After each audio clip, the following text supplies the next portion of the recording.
When you talk about the American Express Platinum Card, you're stepping into the territory of the most expensive consumer credit card in Canada. With an annual fee that has climbed to $799, it sits at a price point that makes most people flinch, including myself.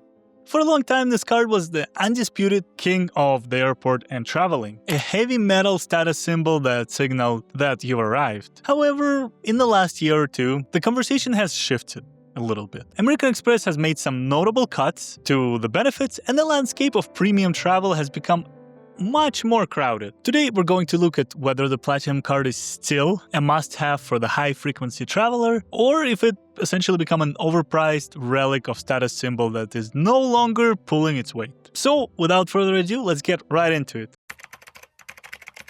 The only way to justify an $800 fee is to look at the immediate rebates that Amex built into the card to soften the blow a little bit. The most significant one is $200 annual travel credit, which you can apply to any booking made through American Express Travel. On top of that, you get a $200 annual dining credit, which gives you $200 back when you spend that amount at a curated list of some of Canada's best restaurants. If you're someone who already dines out at high-end spots and travels at least once a year, these two credits effectively bring your net cost down to $399. And while this is still expensive, I would say, it puts the card in the same price bracket as the Amex Gold or a premium Big 5 bank card, making the rest of the perks much easier to justify.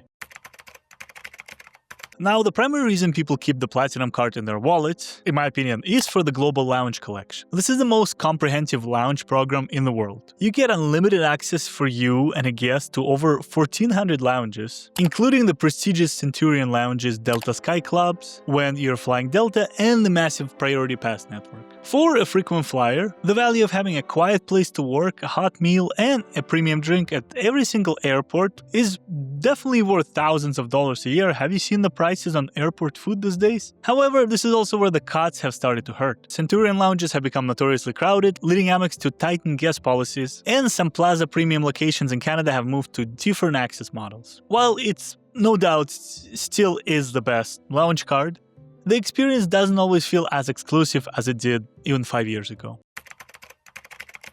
One of the most powerful but often overlooked features of the Platinum Card is the Fine Hotels and Resorts program. When you book a stay through the portal, you get a suite of benefits that essentially feel like you have some sort of elite status at the hotel where you have never stayed before. This includes a guaranteed 4 p.m. late checkout, a room upgrade at check-in when available, complimentary breakfast for two, and $100 US experience credit is what they call it for things like the hotel spa or restaurants. If you use this perk just twice a year, you have essentially clawed back another $400 in value. For the traveler who enjoys luxury stays at places like the Fairmont, Four Seasons, or Shangri-La, this program alone can pay for the entire annual fee. But there is one thing.